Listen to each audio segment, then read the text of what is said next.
there's two conclusions you've got to draw out of that.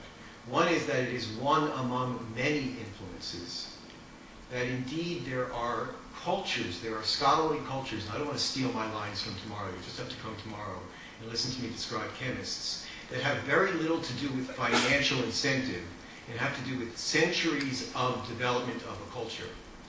The second thing is those economic roots are very deep-seated and they may be illegitimate, but to overcome them is not a simple problem. So we can say Elsevier is bad, and that's easy to say, but there's just sort of a lot going on there that we just can't dismiss in that way.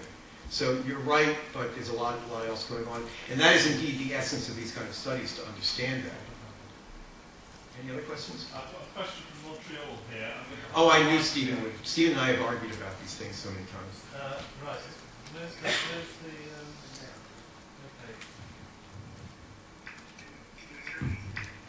Try now. Barely. Can you speak louder? Yes, I can speak louder. Can you hear me? No. Oh, well, you say it, I'll... Oh, right.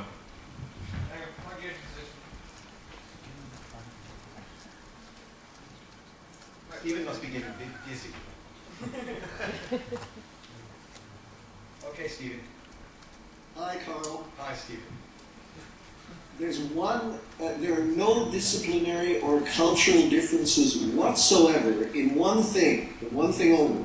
All disciplines, whether they're sciences, social sciences, humanities, or what have you, and whether they're book-based more or just article-based, they all want their articles to be accessible to all would-be users, not just to those whose institutions can afford to subscribe to the journal in which they were published. We don't have to wait for their cultural habits to change to catch up with what is possible for them. That's what the funder and institutional mandates are for. All authors want to maximize the access, uptake, usage, applications, and impact of their research finding. That's why they publish them. That's what their careers depend on. So all we have to do in order to make that 10-year spread that between us, Carl, finally close, is for all universities and funders to mandate that they deposit their published final, their accepted final in their institutional repository. No cultural change that needs to be waited for, just an administrative decision. Well, we have a wonderful history of discussing this issue, saying these exact same things. And my response to you is we all want to reach heaven. We just seem to have different ideas of how we're going to reach heaven. And I think you're just being, Stephen, I have to say it, I think you're being too simplistic. I mean, it's just not in the cards that there's sort of this, everybody wants information to be free, and therefore we're all going to eventually slide into that. I agree it's a great goal. You and I are on the exact same side that way in terms of the goal. I think it is vital as scholars in this area to make statements that are a little bit deeper than all scholars want their words to be said, to be heard. That indeed, go talk in front of a bunch of chemists and you will get a lot of verbal tomatoes thrown at you. I mean, I've done... Do you think that chemists' careers depend more on their citation counts than yours and mine do? Say that one more time, please. Do you think chemists' careers depend less on their citation counts than yours and mine do? I can't say that. I don't know. That's their careers. Each scholarly community and disciplines. Actually, I'm doing a very bad thing here. We're talking about disciplines as separate, and in fact, it's not clear what the aggregate is where the differences lie. But let's use disciplines. I think that disciplines differ drastically in the way they're rewarded, in the way that they connect with their peers, and that is something we need to understand as we go into this move to technology. So, okay. Was there a question from the back?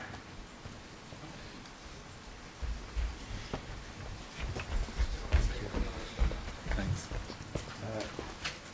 Recently I came across an article in Scientific American, and it was about what they call science 2, in analogy to Web 2. Mm-hmm. And I think it's a pretty interesting article, but I don't see the distinction being made in this room between publishing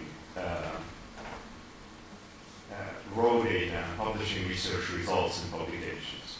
And I think the problem is always with the raw data. That's where most scientists refuse to share, because if your idea ripens first before theirs, then they have lost the race. But it's not, they don't have a problem sharing their publications or sharing their research results. In fact, if you mail any researcher anywhere asking for a paper, they are happy to give it. So I think we need to make this distinction between what exactly is the type of information that needs to be published, so we can see. Do you make this distinction in any way? You're very right in adding data in there. I mean, I completely agree that it makes the problem very interesting. I think your blanket statement that one or other are completely different is, again, not correct. I think that it's too simplistic, and that, in fact, a lot of the raw data of chemistry are the papers. The description of a compound, chemistry papers are weird things. They're 2 to 3 pages. A lot of them are very short papers that describe the synthesis of a compound. That synthesis of the compound is the result. It's not like the physicist who has the linear accelerator, who has terabytes of, or whatever, of records of the collisions that are going on. Excuse me, I'm not a physicist or a chemist. I just play one on TV. So it's just, these characterizations don't work when you move across fields, and that's the interesting thing here, and that's the thing we need to understand. So we should let somebody else. I'm going to talk again tomorrow about the chemistry project, and we can discuss this more. Okay.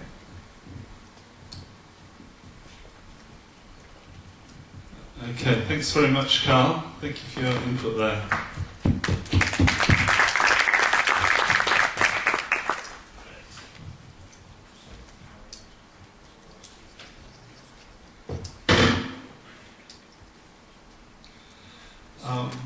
All right, so I've just been down to find out why there's no one staffing the coffee stand upstairs, and apparently because there's no coffee break this afternoon. No lunch. No lunch, no coffee break. So if we press on, people have to be back here for 6:30 for the event this evening. So if we press on through and give people time to perhaps get home, if we can order some taxis, or if there's a bus. Is there a bus? No, there's no bus. Right, so order some taxis, or perhaps get some bites.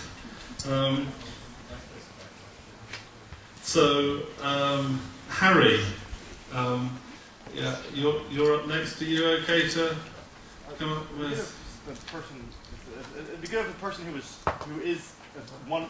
I'm still finishing up a little bit. Oh, right, okay. I could be shipped back. Miltos, are you alright?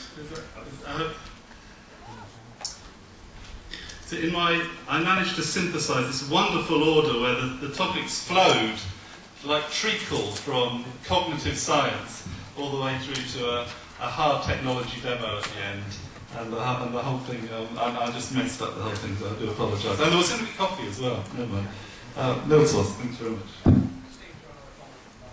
Oh, is it about coffee? Is it here?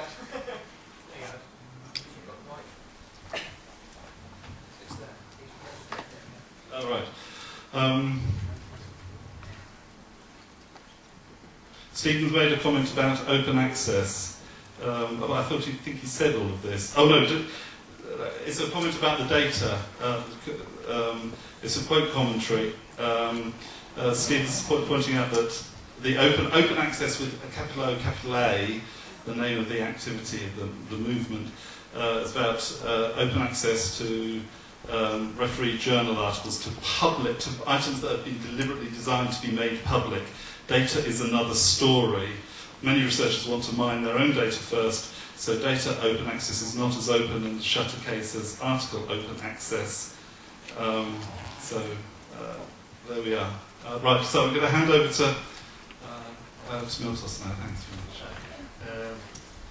Well, preparing for this workshop, I was trying to actually get my head around the kind of key issues and trying to more or less, rather than going into a particular aspect of it, and I have to actually put my hand, I'm very interested in the machine learning and